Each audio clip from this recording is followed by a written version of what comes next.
Defense staff Lieutenant General Mamadou Thiam ci too bi nga xamante ne mu ngi ko doon def di réew mi ci too bi mu doon waxtaan ak soldats yi ci benn meeting bi nga xamante ne am na ci dal dina joxe order pour soldats yi ñu commencé di shoot on site ñi nga xamante ne mooy ay armed robbers ñi nga xamante ne duggal ci nañ ci réew mi di daanu ci kaw askan bi bu mu ko waxee nag dafa mel ni réaction si bari na am na ñu jàpp ne moom amut sañ-sañ pour wax lu mel noonu wala joxe order bu mel noonu lan mooy sa take on si issue bii nii lan lañ ci war a mun a jàpp li nga xamante ne mooy ci mbir mi li CDS wax. Well, thank you for having me again. So xam nga ñun comme nu ma ko yàgg a waxee rek Gambian si most of them dañ di over exaggerate seen power xam nga fi ñoo am lu ñoo wax ak lu ñu wax. And it was disappointing to hear something like that from a leader. Koo xam ne ni yow yaa ngi toog di job the police lu tax on tour pour nga dem binda everything luy going on nit ñi seen complaint then nga dellu xool lan nga mun a fix waaye doo dem rek joxe order di wana executive order because lu mu wax noonu soo ko xoolee si suñ criminal code si it's kind of legal it's pretty much illegal rather because chapter 10 section 84 threatening violence so ko xoolee because he's threatening violence because criminal you have to understand tamit ne dafa am rights understand that so gisee mun laa wax si suñ criminal code si tamit use of force in effecting arrest because mun laa wax ne even when you effect an arrest to effect an arrest you use whatever force necessary to neutralize that person. So also you are ordered to shoot and kill on sight. You're not only threatening our democracy, but you are undermining our laws. You are undermining the police, our police department and the immigration department. Section 84, threatening violence. Any person, just any person, including he himself, with intent to intimidate or annoy any person or threatens to injure, assault, shoot, or kill anyone, or to burn, break, or injure any property, threaten violence. The sentence up to 3 years in prison. So, this is an insult to our democracy, an insult to our laws. It's basically irresponsible and also a threat to our national security and the way we got intelligence, basically. Hello? Yes, very good. Very good. Legi ML, in as much as the lawfulness of this order might be questioned somehow, and Yang talk about the police as well. We all know the mandate of the police or their response is to save life and property. But soldiers bitamit ñu leen deploy sometimes along the regions. Then you patrol somehow. How about because here what many are considering also more the people's safety. More bu fekkee ne police wala army bi sorry ñu patrol for instance tase ak am bandit wala am robbers ñi nga xamante ñu ngi am gannaay bugg a dugg ci dëkk bi dal ci kaw nit ñi. Ndax amuñ that obligation pour take any action dañu war a seetaan or what in that light pour tamit ndax xëj na ndax CDS na nekku si contexte boobu lay waxee moo tax xëj na nit ñi tamit war a mën a bàyyi xel loolu parce que nit ñaa ngi complain léegi di police are under resource te ñu ngi dal suñ kaw askan bi di leen rey wala di leen gaañ waaye equally di jël seen moomeel di daw di dem te loolu dafa yomba torop. Well, as a leader, like I said, whether you have to understand that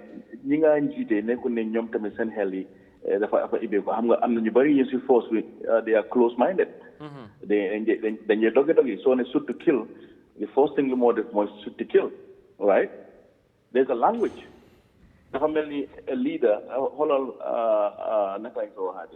President Donald Trump, make them get back our democracy, regard them attack capital. So you have to understand these things as a leader. So you're a leader. There's a psychological part of it. There's a language, especially in the security sector. Not everybody more understands the language. So you have to make it clear. The law already outlined. the present constitution the police being under resource nekkul ñuy jox gaay resources yoo xam ne ni am nañ ko loolu is just an excuse. They are pumping millions of dollars out there that could go towards our police department. It's a constitutional mandate. It's a constitutional mandate to go around and meet the people or whatever. It is also a constitutional mandate to equip our military and our police. And because let's just say Sony shoot to kill, right? Because sometimes there are people we call sleepers. You know how many they're about to come attack the nation. Then so they need money. War is expensive. They need to buy more weapons and ammunition. So Koko supposed to kill. Nahanga got more intel or find out Nahli is connected to an organized crime. So you have to understand all these things. And not only that, that incident that happened, that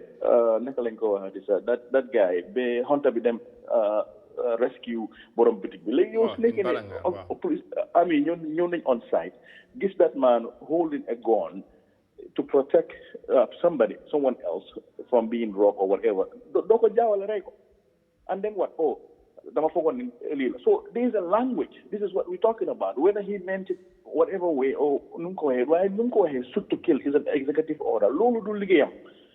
We get undermine laws, police and immigration. Immigration, police. So if they have a structured system in the country, then I guess they lead to them. But there is no structured system in the country. Army police army. There is a reinforcement, yes. But they don't make a join the police army. Some of the past.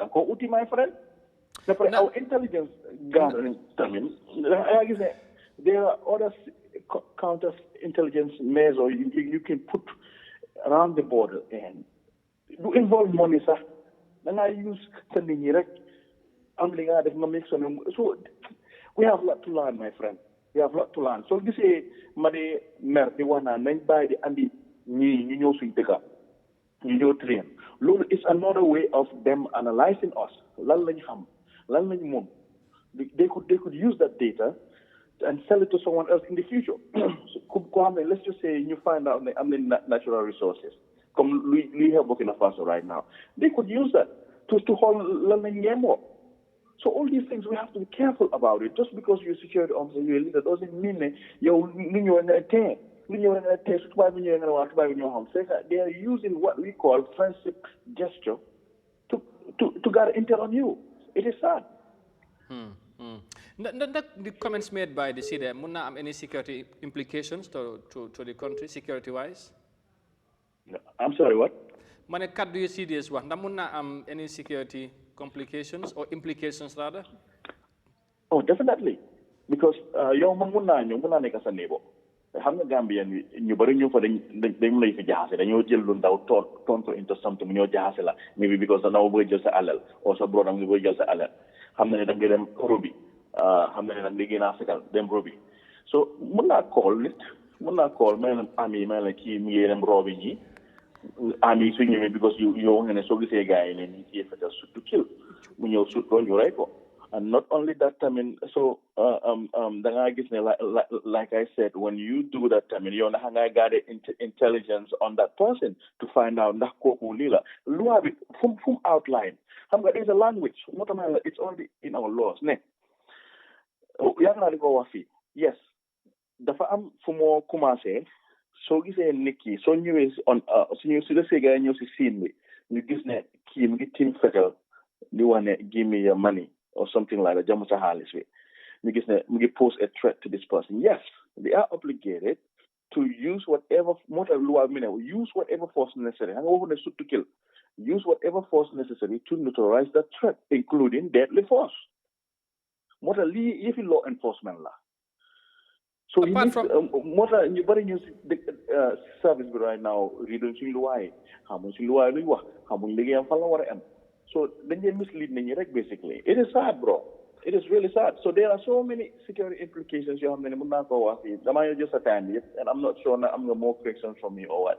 But them not take time. First, you need them DJ order see out of the blue. They are irrational, bro. They need to take their time. You have kind of order you need. Will they just order because of public pressure? Because you want to dalal ni fan help. Okay. Because all right. definitely, I'm not even bunda you more ibi. Because let's just say another thing. I'm not soldiers you have many. Hold on, right now, then you them that shoot somebody, wrongfully shoot them. Therefore, you fabricate report. You know, one and work here don't definitely ugly, or I'm a fogon lila, I'm a fogon lila. So you have to eliminate them fogon. So when you implement these laws, you have to put all measures in place to make sure that King Ajo order be execute order be he or she would be held accountable. So they may Jarut guidelines. Okay. Very important. Very important. I'm not solo. I know this issue have ignited a whole lot of interest from the public. If you should viewers, they are commenting differently. But ML, apart from head na kaddu yi ni overall, ci first leg bi nga xamantene CDF def nañ ko mën nañu japp there are a lot of positive things ci to bi ak nim démé soldat yi déglu len sen jafé-jafé déggé ci ñom waye tamit promise nañ ci taxaw pour mëna doolé len. I think that's also we could talk about positively ci to bi. Oh, definitely, because Nikita do hold that and it's good. However, history of the Gambia, they are more worried about the optics. They need not to guys a problem. I mean, your guys and problem. At police and your guys and problem. Come IGP the more definitely. So you were against Lennon. So Lola what buy. The reason why I waste taxpayers' money with them because this is not free. Taxpayers in your life. Them definitely you're being paid per diem. You're being paid to do this. So never like a halis at ligain your anda. So anyway, your whole lan nga muna def lu important lan mo jara respond. Now def lulu you buy excuse me, Gambian no excuse. Why Lee it's great because you have to know, you have to be on site because like sending a text see side no abuse officer see. Mentally psychological and financially. Maybe Halis with them who there am on an incident where Buga incorrect. I'm the unicorns see headquarters who know Halis senior Halis do they watch you move guy out. So that is all these things are there. You as the leader, you need to go out and listen to them. For so far testament, legal core officers individually, Nala guys send problem. Because you have to be able to eliminate that fear, victimized. Because law is against the law. Nobody can victimize you for doing your job or addressing things. You are obligated by law to address them. So law definitely is good. The question now becomes, are they going to do anything to fix their problems? All right, I think we have discussed, long on this than we should. But then time factor. I mean, finally, because be mom learner. But last time we done on this issue of the sales of the former presidents. I said, President Barrow, how good. Ci digante bi waxna te deglu nga ko bëgg na xam lan moy sa impression ci president bi lim wax ak ndax yow foog nga ne eventually mbir mi dana leer especially bu li nga xamantene moy parliament bi taxawal commission special committee pour ñu mëna gestu yef yi lan nga gisee lolu just quickly.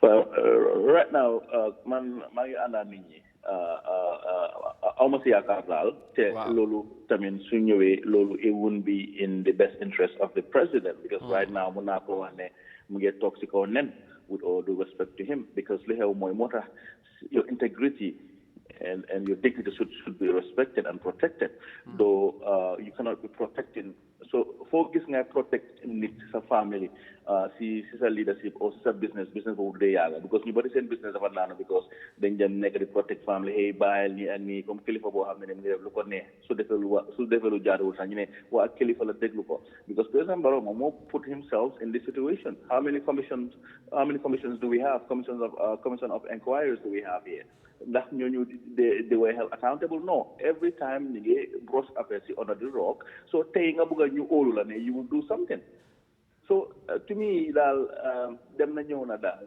he should not be angry because loolu moom moo create environment boobu noonu su nekkoon ne leadership am bi dafa ñëw waaw ok hey respect naa la bàyyi du ma la micromanage but su evidence ñëwee ne yaa def li we're gonna hold you accountable su nekkoon mu doon def loolu for 8 years di arrest nañu te lii sax liggéey police la because the commission was already there.